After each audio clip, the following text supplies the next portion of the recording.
누가복음 7장 11절에서 17절까지의 말씀입니다.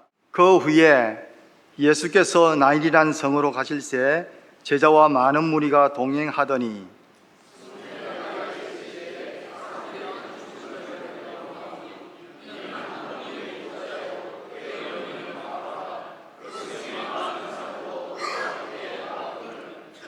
주께서 과부를 보시고 불쌍히 여기사 울지 말라 하시고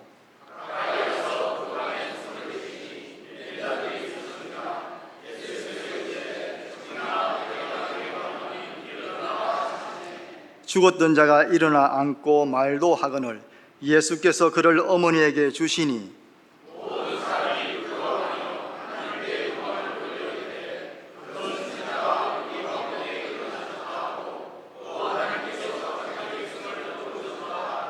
함께 읽겠습니다. 예수께 대한 이 소문이 온 유대와 사방에 두루 퍼지니라. 하루는 토끼들이 우리식으로 말하면요 공동의회를 열었습니다. 주제가 뭐냐? 죽느냐 사느냐 이것이 문제로다. 갑자기 박건사 토끼가 손을 듭니다. 우리가 이렇게 살 수 있겠냐? 밖에 나간 맹수들이 우리를 잡아먹으려 하고 새들이, 매들이 또 우리를 잡아먹으려 하고 도저히 못 살겠다.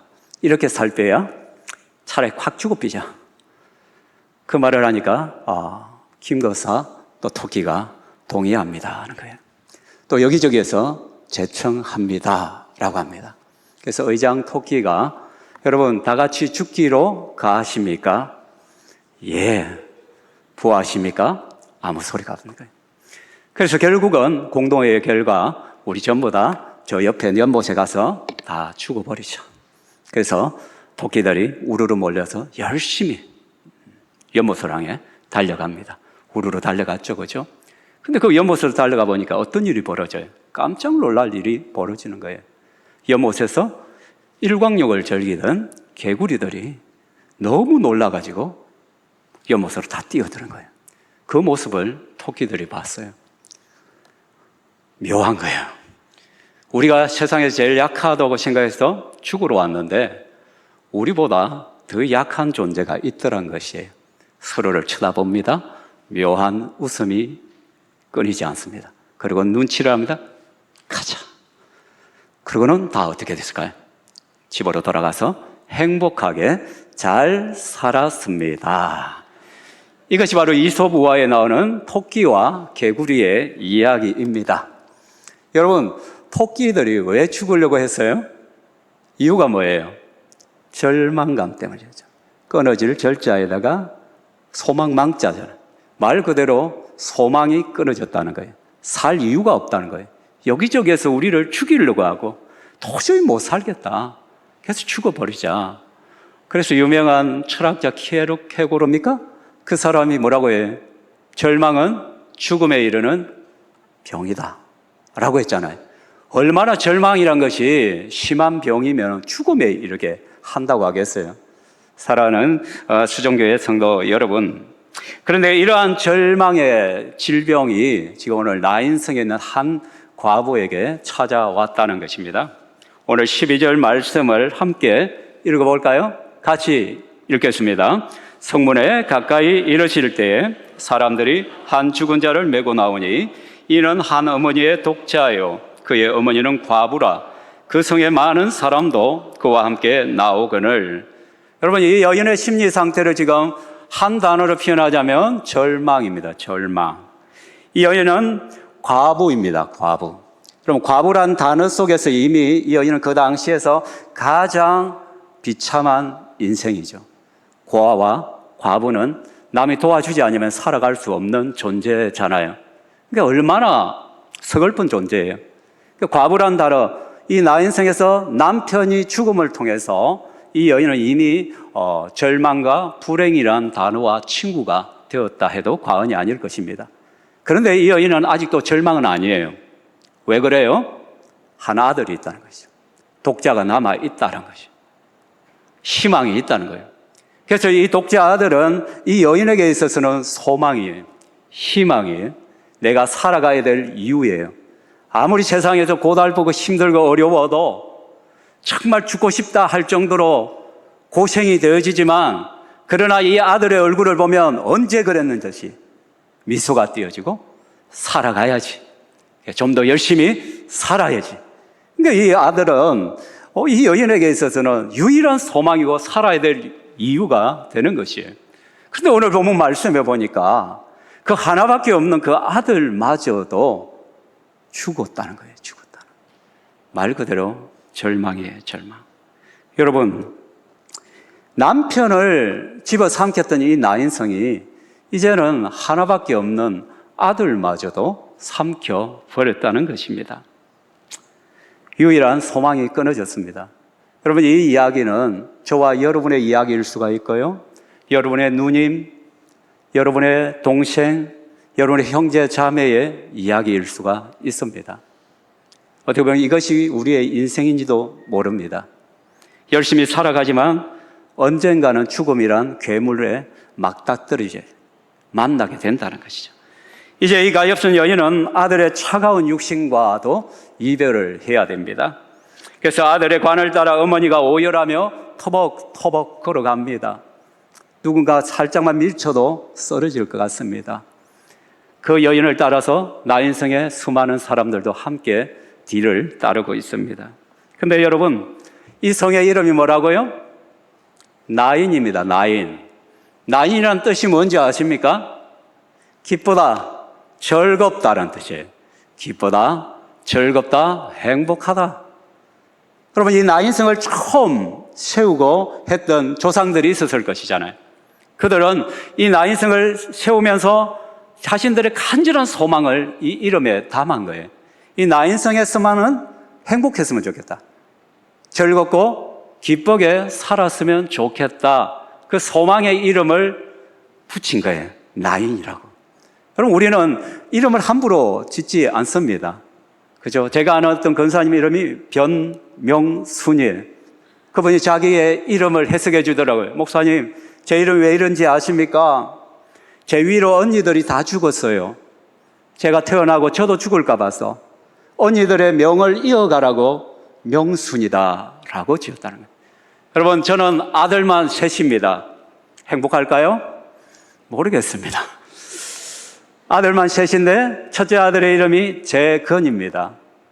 하나님 나라를 바르게 다시 세워보자, 그러한 저의 소망과 비전이 숨어있는 이름입니다.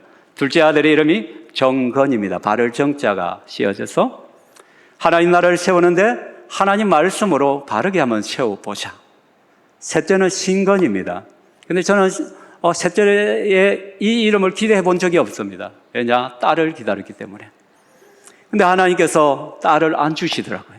마지막 태어나는 그 순간까지 기대를 했지만 아들이더라고요. 근데 이 아들이 팔삭둥이, 8달 만에 태어났는데 너무 위험해. 병원에서 어떻게 될지 모르니까 그냥 마음 편히 갖고 그냥 기도만 하고 있으라. 이 아이가 너무 심각했어요. 그래서 토요일 날 아이를 면회를 하고 돌아온 인큐베이터에 있죠. 의사에게 그냥 쭉 기다리라. 언제 나올지 모르고 여차하면은 마지막도 생각해야 된다 그러더라고요. 그래서 주일을 마치고 월요일이 되었습니다. 새벽 기도를 하는데 하나님 앞에 엉엉 울었습니다. 하나님, 우리 셋째 놈이 지금 죽음의 고비를 넘겨야 되는데 너무너무 힘듭니다. 어떻게 해야 됩니까? 근데 기도를 하는데 하나님께서 제게 이렇게 물으시는 거예요. 은하나, 너 이래도 내가 너의 주가 되고 너의 하나님이니? 베드로에게 질문했던, 베드로의 고백했던 주는 그리스도시요 살아계신 하나님의 아들이시요, 그 고백을 제게 요구하다. 그래서 제가 눈물을 흘리며, 주님, 그렇습니다. 이 아들이 어떻게 되든지 주님은 여전히 나의 주님이시고 나의 하나님이십니다. 그 고백을 마치는 순간 여러분요, 신기한 일이 벌어집니다. 저는 고신 목사입니다. 근데 하나님께서 잠깐 보여주시더라고요. 아이가 인큐베이터에서 환하게 웃으면서 나오는 장면을 보여주시더라고요. 그래서 제가 무릎을 딱 치면서, 하나님, 이 아이의 이름은 믿을 신자입니다. 신건입니다. 내가 앞으로 목회를 하다가 어떤 어려움을 겪고 어떤 문제를 만나도 저는 믿음으로 사역해 갈 것입니다. 주의 몸된 개를 세워갈 것이다. 그래서 우리 아이의 셋째의 이름이 신자가 붙은 겁니다. 그래서 하나로 뭉쳐보면은 놀라운 이름이 됩니다. 제정신이 됩니다. 저는 정신이 똑바로 박힌 고심 목회자입니다. 여러분, 이렇게 우리는 이름을 함부로 짓지 않는다는 거예요. 나의 소망과 간절함이, 나의 비전이 그 속에 숨어 있다는 말이에요. 이 나인성에서는 모두가 행복했으면 좋겠다. 즐겁게 살았으면 좋겠다. 기쁘게 살았으면 좋겠다. 눈물이 사라졌으면 좋겠다. 이것이 간절함이에요. 참 아름답고 멋있는 이름이잖아요. 근데 여러분 어떻습니까? 이 여인에게 있어 이 나인성은 절대로 기쁨의 성이 되지 못합니다. 사랑하는 남편을 빼앗아간 성이죠. 그리고 얼마 되지 않아서 유일한 소망이었던 아들을 빼앗아갔습니다. 이게 무슨 나인이에요? 절망의 성이잖아요. 슬픔의 성이잖아요. 모든 소망과 미래를 앗아간 너무나도 야속한 성이란 말이에요. 절망이란 거죠. 여러분, 태초에 하나님이 아담과 하와를 지으시고 에덴이라는 동산에 두셨습니다. 여러분, 에덴의 뜻이 뭔지 아십니까? 동일합니다. 기쁘다, 즐겁다, 행복한 거예요. 하나님의 소망이에요. 하나님께서 아담과 하와를 지으시고 에덴 동산에 두시면서 하나님의 소원을 담은 거예요. 이곳에서 너희들은 행복하게 살았으면 좋겠다. 정말 기쁘고 행복했으면 좋겠다. 그런데 아담과 하와가 죄를 범하잖아요. 그 이후부터 에덴은 사라지는 거예요. 더 이상 에덴이 되지 못합니다. 절망이 찾아오더란 것이죠. 왜곡된 엉터리 행복을 우리는 찾고 있습니다. 그래서 진짜 행복을 잃어버렸기 때문에 돈이라든지 명예라든지 쾌락이라든지 그런 세속적인 것으로 행복을 찾아해 보려고 하죠. 그러나 채워지던가요? 절대로 채워지지 않습니다. 행복을 꿈꾸지만 절망 속에 우리는 계속해서 살아갑니다. 나오미가 고향으로 돌아왔을 때 주민들이, 동네 사람들이 왔습니다. 야, 나오미가 돌아왔다. 그때 나오미가 뭐래요? 이 사람들아, 나를 더 이상 나오미라 부르지 마라. 나오미란 뜻이 뭐예요? 기쁘고 행복하기는 큰 뜻이잖아요. 즐거움의 뜻이래. 내 이름을 앞으로는 말하라 해라. 썸물이다, 써다. 내 인생은 너무너무도 써다. 아마 이 여인은 아들의 장례식이 끝나면 아들을 따라서 죽을지 모릅니다. 여인이 아들의 관을 따라 걸어갑니다. 더 큰 절망을 하여 터벅터벅 걸어가고 있는 것이죠. 그리고 그 뒤를 나인성 사람들이 또 따라갑니다. 여러분, 절망의 발걸음입니다. 50보 100보입니다. 우리 역시 수많은 문제와 어려움들을 만납니다. 50보 100보예요. 그리고 우리도 인생의 무거운 짐을 지고 이 여인이 그 아들의 관을 따라가고 있습니다. 혹시 여러분 그 뒤에 따라가는 여러분의 모습이 보이십니까? 아니면 누군가의 모습이 떠오르십니까?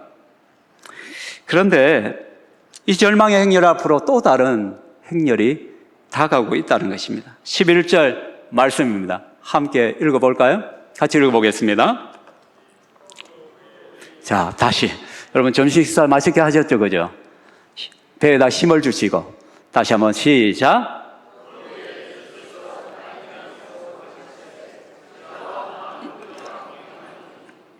예, 죽음과 절망의 행렬을 향해 다가오는 또 하나의 행렬이 있습니다. 누구의 행렬입니까?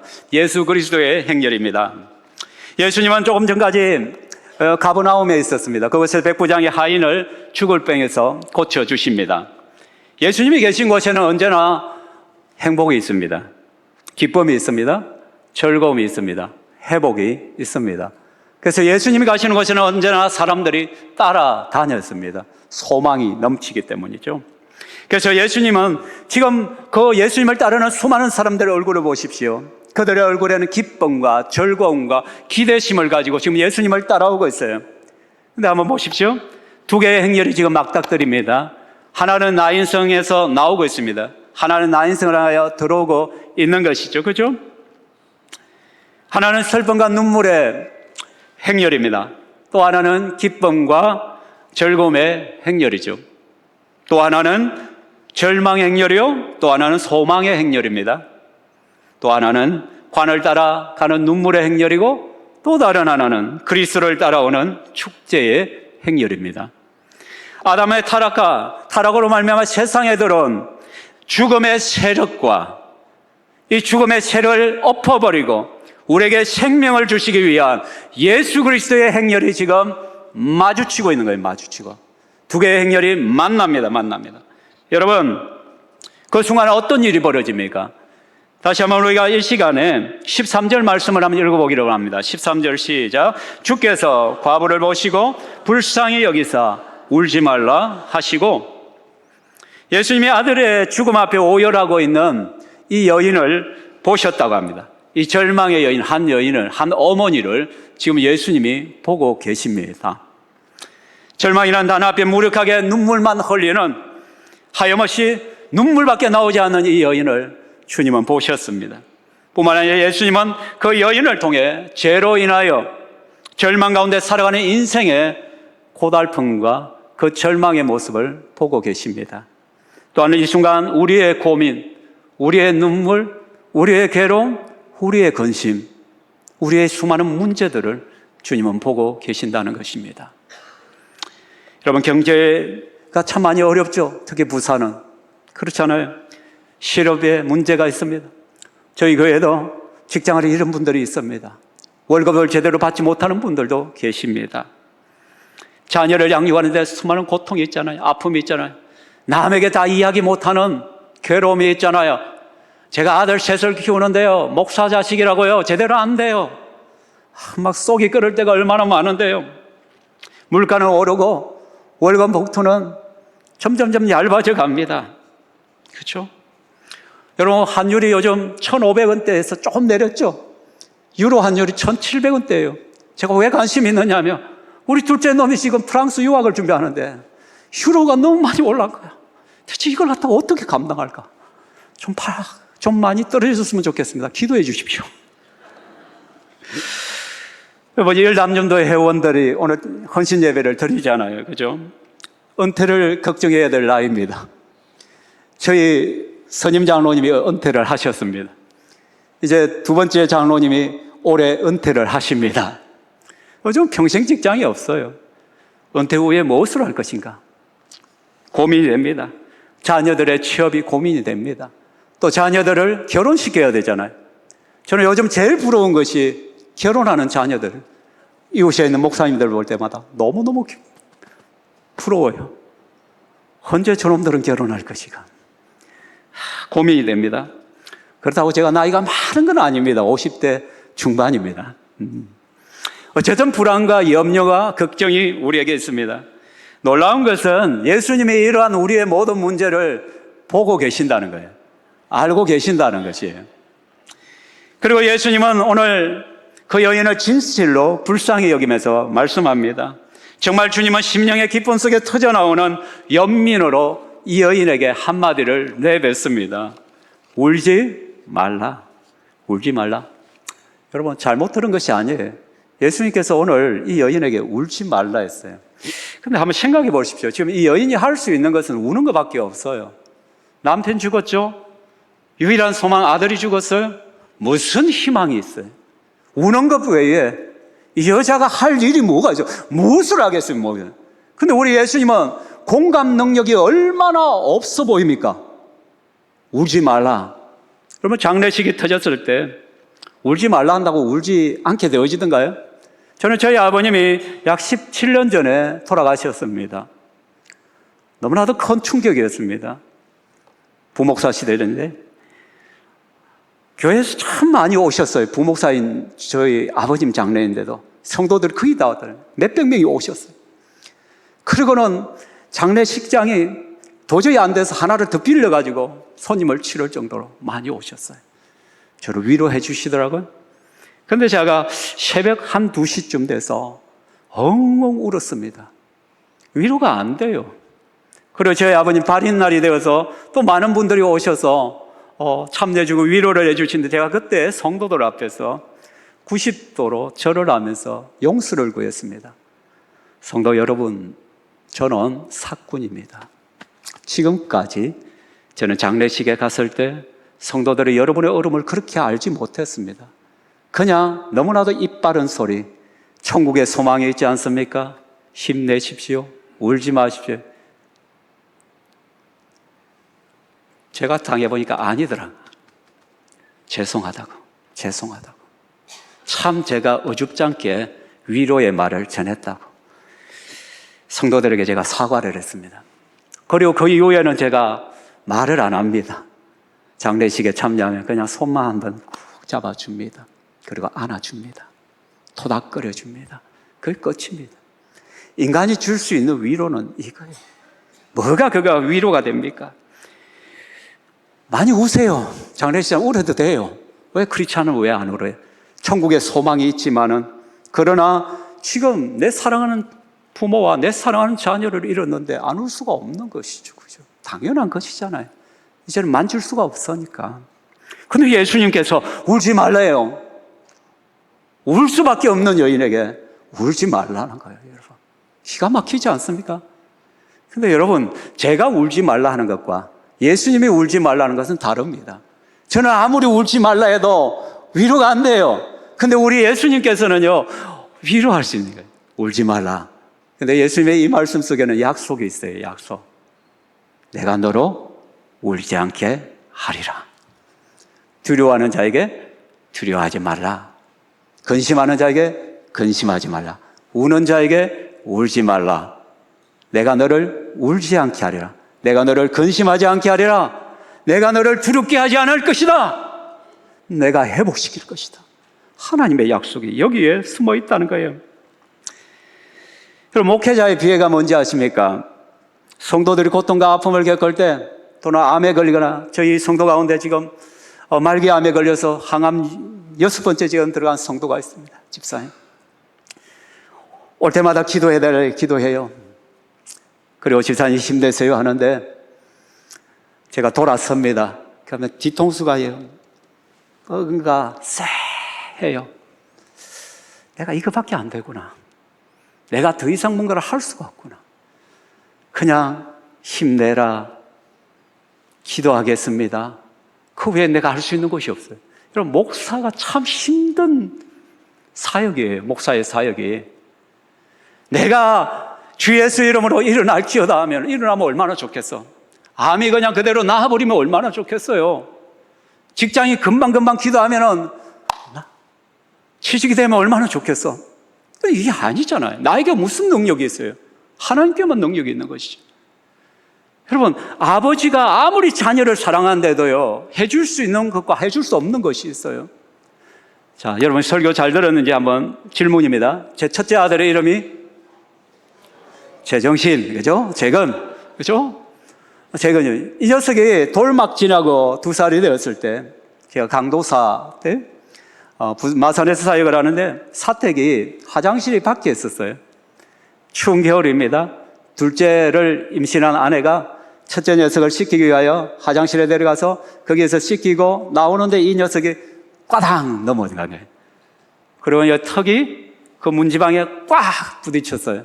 근데 보니까 피가 콸콸콸콸 쏟아지는 거예요. 보니까 혀가 떨어지기 일보 직전이에요. 굉장히 심각한 상황이죠. 마산에서 제일 큰 병원으로 갔습니다. 다른 병원에 가니까 여기서는 도저히 안 되니까 부산 가라더라고요. 근데 아이가 피가 철철 흐르고 있는 그 상황에서 제가 어떻게 하겠어요? 다시 다른 운전을 하다가 다시 돌려서 마산의 삼성병원으로 달려가서 고쳐달라고. 그래서 긴급하게 연락을 해서 전문의 호출을 하고 막 그래가 있는 아이의 혀를 갖다가 기부해야 돼. 여러분, 혀는 마취를 안 합니다. 혀 수술은. 아십니까? 처음 알았어요. 아이가 들어 누워 있습니다. 눈을 번쩍 뜹니다. 간호사가 다리를 잡습니다. 제가 아이의 머리를 짓누릅니다. 아내가 손을 잡습니다. 바둥거리지 못하도록. 그리고 의사가 메스를 가지고 옵니다. 메스가 아니죠. 바늘이죠. 자르면 큰일 나요. 그래서 교회에서는, 신광교회에서는 박은환 목사의 아들의, 강도사의 아들의 혀가 잘렸다. 그래가지고 또 대성통하고 기도하고 있더라고요. 아직 잘리지 않았는데. 달랑달랑한데. 힘든 거예요. 근데 아이가 저를 보면 눈을 딱 뜨고는 아빠 살려주세요. 아빠 살려주세요. 제가 재건아 조금만 기다려. 조금만 참아. 곧 될 거야. 곧 회복될 거야. 그게 말이에요. 방구야. 아빠가 해줄 수 있는 이것밖에 없는 거예요. 그렇죠? 이게 우리 인간의 한계예요. 한계. 여러분 인정을 해야 돼요. 우리 주님은 그런데 전능하신 하나님이십니다. 믿습니까? 시편 121편 1절 2절 내가 산을 향하여 눈을 들리라 나의 도움이 어디서 없고 나의 도움이 천지를 지으신 여호와겠소로다. 나의 도움은 천지를 지으신 여호와겠소로다. 나는 아무것도 할 수 없는데 천지를 지으신 여호와 하나님께서 울지 말라면 울지 않게 되어지는 거예요. 두려워하지 말라 두려워하지 않게 만드시는 분이에요. 사랑하는 주님. 그래서 우리는 정말 어렵고 힘들 때 예수님을 붙들어야 돼요. 예수님의 손을 붙들어야 된단 말이에요. 힘을 내세요. 힘을 내세요. 주님이 손 잡고 계시잖아요. 주님이 나 손을 그도 모르겠습니다. 우리 제가 오늘 우리 박 장로님 앞에서 주름 한번 잡아봤습니다. 우리 박 장로님 찬송 너무 잘하시잖아요. 그죠? 힘을 내세요. 나는 할 수 없지만 주님의 손을 붙들 때 하나님의 위로가 거기서부터 온다는 거예요. 거기서부터. 그죠? 주님이 나와 함께함을 믿는다면 우리가 어떤 고난도 이길 수 있다라고 말하잖아요. 그렇습니다. 우리 주님은 전능하신 주님이 나와 함께 하신다면 가능합니다. 전능하신 하나님이 이제 시체가 된 관에 손을 올립니다. 여러분 이거는 율법적으로 맞지 않습니다. 죽은 시체에 손을 올리는 순간 거룩이 사라지잖아요. 부정해지잖아요. 율법을 지금 어기는 거예요, 예수님이. 그런데 예수님께서 그 관에다 손을 올리는 거예요. 왜? 예수님은 율법을 뛰어넘는 분이에요. 율법을 뛰어넘는 사랑으로 우리에게 오셨단 말이에요. 그 예수님께서 고쳐주십니다. 그렇죠? 그 육중하고 무거웠던 그 죽음의 관이 멈췄었습니다. 마침내 그 죽음의 행렬이 멈췄었어요. 그 누구도 이 죽음의 행렬은 멈추지 못했어요. 그 나인성의 간절함도 이 죽음의 행렬을 멈출 수 없었고요.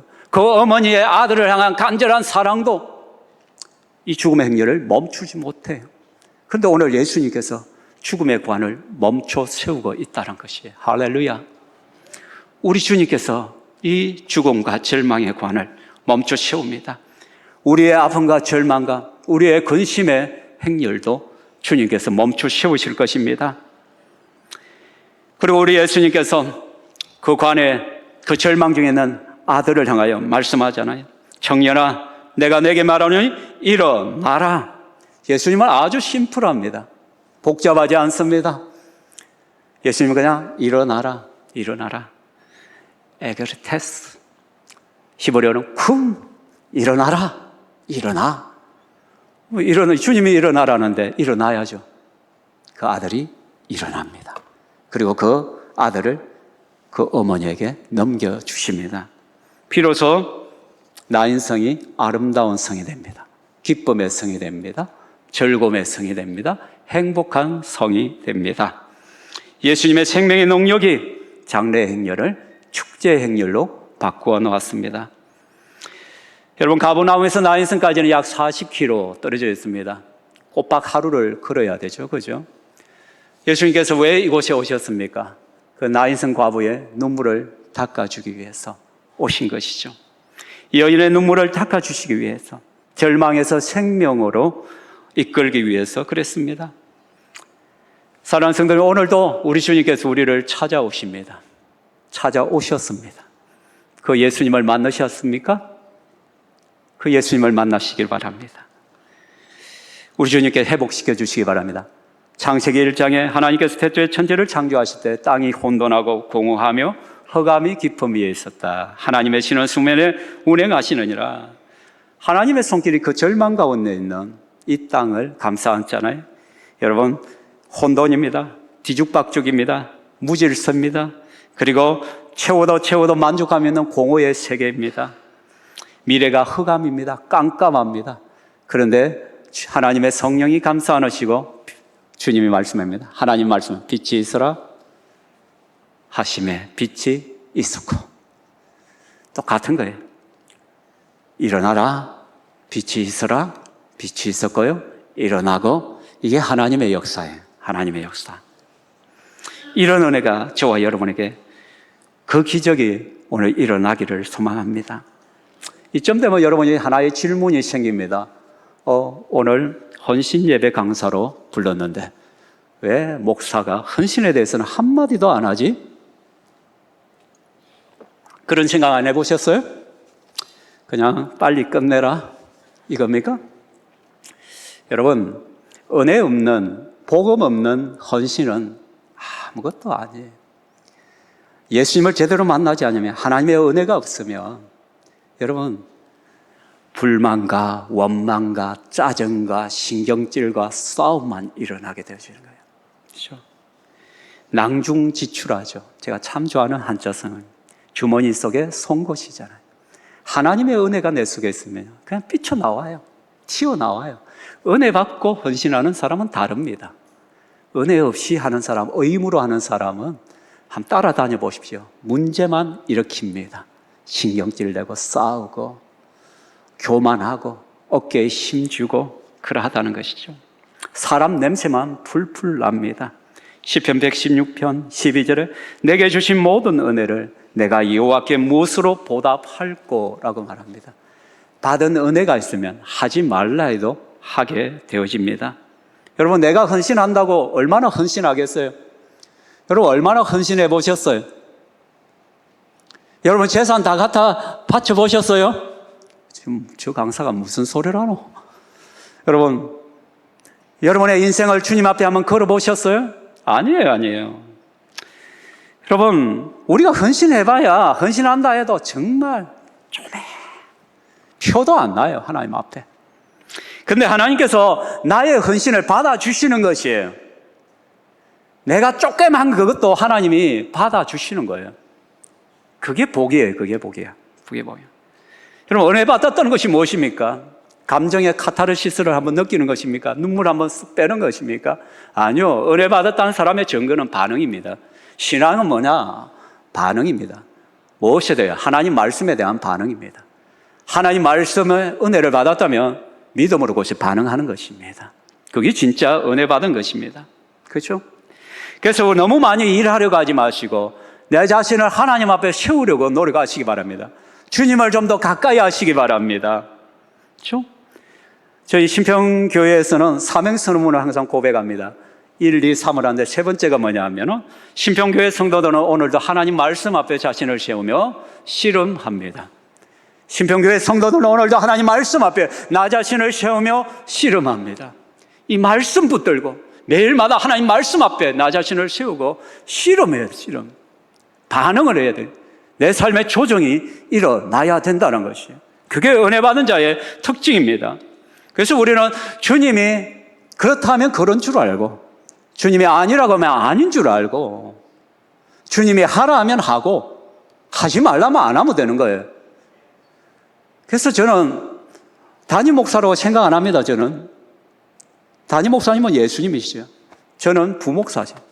선임 부목사. 부목사는 참 편해요. 왜? 담임 목사가 시키는 대로 하면 되는 것이잖아요. 저는 1년 스케줄이 없습니다. 1년 계획이 없습니다. 목사님, 목회 계획이 뭐예요? 없습니다. 올해는 뭐에 중심적으로 할 것입니다? 모릅니다. 그냥 기도하다가 하나님께서 마음 주시면 하는 거예요. 하나님 하라면 하는 것이고, 하지 말라면 안 하는 것이고, 감동이 오면 하는 것이고, 그렇죠? 너무 편해요. 그렇게 생활하는 거. 그렇죠? 그 대신 뭐를 많이 엎드려야 돼요.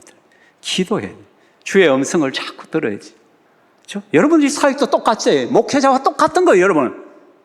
여러분도 그렇게 살아야 되는 거예요. 하나님 앞에 기도하면서 하나님 감동 주시면 그냥 하는 거예요. 하나님 마음 주시면 하는 거예요. 마음 주시면.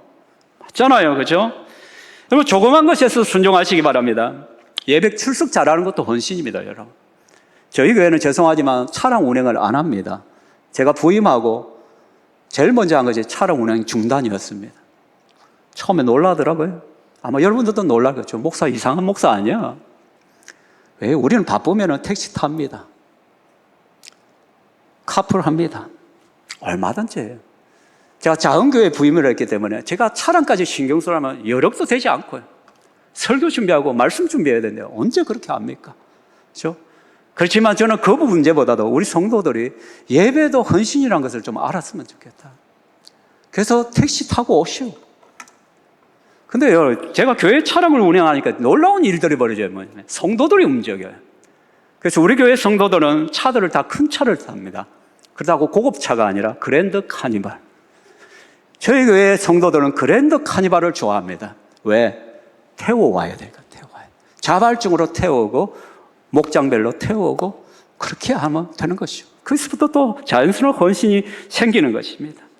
여러분, 설교 말씀 잘 듣는 것도 헌신입니다, 여러분. 여러분, 유튜브 하잖아요, 그죠? 반복해서 하십시오. 흡수율입니다. 한 번 설교 들으면 30%도 안 남습니다. 두 번 들으면 50%, 세 번 들으면 70%, 네 번 들으면 80, 90%, 다섯 번은 들어야 90% 정도 흡수율이 생깁니다. 그래서 계속적으로 반복적으로 설교 말씀을 들으십시오. 그리고 반응하십시오. 그럼 변화될 거예요, 변화될 거예요. 여러분, 저희 교회의 특징은 뚝딱거리는 걸 잘합니다. 저희는 남자 성도들이 굉장히 헌신적입니다. 그래서 좀 뚝딱거리다 보면 바닥 다 갈아엎어버립니다. 뚝딱거리면 등 다 닳습니다, 자기들이. 또 그러면 어떻게 보면 또 뭐 도배한다고 하고. 그래서 주님께서, 아버지께서 일하시니 나도 일한다 했는데 신평교회는 다릅니다. 성도들이 일하니 목사도 일한다. 그래서 저는 양복 입는 게 참 어색합니다. 주일날 오전 예배 오후 때만 겨우 입지, 다른 때는 제가 솔직히 웃돌이 안 입습니다. 때로는 넥타이도 안 합니다. 수요일 기도회는 기도회잖아요. 기도하는데 이거 넥타이하고 어떻게 기도해요? 숨이 막히는데. 얼마나 좋은데. 통성으로 기도하고 함께 기도하죠. 그렇죠? 오늘 일남전도회가 헌신 예배를 드립니다. 61세에서 70세 맞습니까? 저희 교회 남전도회는 70세에서 죽을 때까지. 얼마나 열심히 사역하는지 모릅니다. 어르신들이요. 일주일에 2번씩 전도하러 나가고요. 그리고 그분들이요. 교회 청소하고요. 저희 교회 여성도들은 일여전도에도 마찬가지입니다. 70세 이상 죽을 때까지. 주님 부르시는 그날까지. 그럼 80세가 목요일이면 교회 청소하러 옵니다. 86세가 여러분 목장에서 식사 준비를 합니다. 저희 교회는 법적인 은퇴는지만은 공식 은퇴란 거 존재하지 않습니다. 실제로는. 왜? 주님 부르시는 그날이 내 사명 끝나는 날 아닙니까? 맞죠? 우리는 스스로 가요. 나를 갖다가 이상하게 봐요. 우리가 욕을 하잖아요. 젊은이. 나를 뒷방 늙은이 취급한다. 근데 실제적으로 자기가 자기를 그렇게 만들어 가요. 나 이제 은퇴했어. 나 끝났어. 너희들이 해. 젊은 것들이 해. 그럼 그렇게 대우받을 수밖에 없는 거예요. 그죠? 주님 부르시는 그날까지 하십시오. 우리 일남전도에 헌신 예배를 드리는데 여러분, 은퇴 없습니다. 계속해서 주님 나라를 위하여 사역해 가는 것이죠. 그렇죠? 예, 그것입니다, 여러분. 여러분, 나 자신이 나에게 명령하지 못하면 내가 다른 사람의 명령을 받습니다. 내가 기도해야 될 때 기도하고요. 내가 전도해야 될 전도하고, 내가 예배 참석해야 될 열심히 예배를 참석해요. 그런데요, 담임 목사님이나 장로님이 어이 김지사 왜 요즘 예배 안 와? 왜 수요 예배 안 와? 왜 요즘 새벽기도 안 와? 기분 좋아요? 기분 나빠요? 남이 나에게 이야기하면 기분 나쁩니다. 마음 상해, 잔소리로 들립니다. 근데 우리는요, 그걸 갖다가 오히려 선호해요. 이상하잖아요? 남이 나에게 명령하기 전에, 말 걸기 전에 내가 스스로 나에게 명령해야 돼. 야, 박은환, 정신 차려. 너 지금 새벽 기도해야 될 때야. 야, 정신 차려. 지금 수요 기도회 가야지. 야, 정신 차려. 금요 기도회 가야지. 정신 차려. 지금 성경 읽어야 돼. 야, 정신 차려. 너 기도해야 돼. 너 전도해야 돼. 너 헌신해야 돼. 자기에게 자기가 명령해야 돼. 명령. 그럼 신이 나야. 스스로 하는 것입니다. 말씀을 해보자 합니다. 저희 어머니의 명언을 하나 들려드리고 말씀을 마치고자 합니다. 저희 어머니는 지금 79이십니다. 아직도 저 경남 하동 옥종에서 농사를 지으십니다. 홀로 약 2,400평의 농사를 짓고 계십니다. 그럼 제가 한 번씩 가면 농사를 그대로 드립니다. 근데 한 번은 부모님과 함께 뭔가 일을 하고 있는데 비가 내려요. 비가 추룩추룩 내립니다. 그래서 제가 여러 가지 도구들을 하나씩 챙겨서 비가 맞지 않는 곳을 옮기고 있었어요. 그래서 저희 어머니가 제게 말씀합니다. 야, 니 뭐하노? 예, 어머니, 비 오잖아요. 비 설거지합니다. 치워놔야죠. 그래서 저희 어머니가 저를 향해서 한마디 딱 쏘아붙입니다. 진짜 중요한 말씀입니다. 귀를 쫑긋 기울이시기 바랍니다. 이 비도 비가, 뭐라고요? 이 비도 비가. 우리 어머니가 생각하는 비는 이게 비가 아니에요. 제가 생각하는 비는 좀 떨어지면 비예요. 그런데 우리 어머니에게 비는 우박이 떨어져요. 완전 소낙비가 내려야 그게 비란 것이에요. 무슨 말을 하고 싶냐면, 우리는 주님 앞에 조금만 일하고도요, 까불어요. 내가 뭐 한 줄 알아요. 내가 이 교회를 위하여 열심히 했다. 정말 내 없으면 이 교회 안 돼. 내가 얼마나 헌신했는데. 근데 우리 주님이 딱 보면, 야, 이 비도 비가, 그것도 헌신이라고 하나? 내가 생각하는 헌신의 정도와 우리 주님이 생각하는 헌신의 정도는 완전히 다릅니다. 사랑하는 수정교회 성도 여러분, 일남전도의 회원 여러분, 나는 죽고 예수로 사십시오. 내가 드러나면 안 됩니다. 생색내지 마십시오. 은혜 받고 사역하십시오. 순종하십시오. 그렇죠?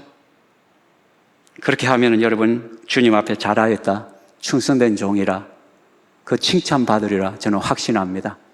그렇게 살아가는 저와 여러분 되기를 주의 이름으로 축원합니다. 아멘.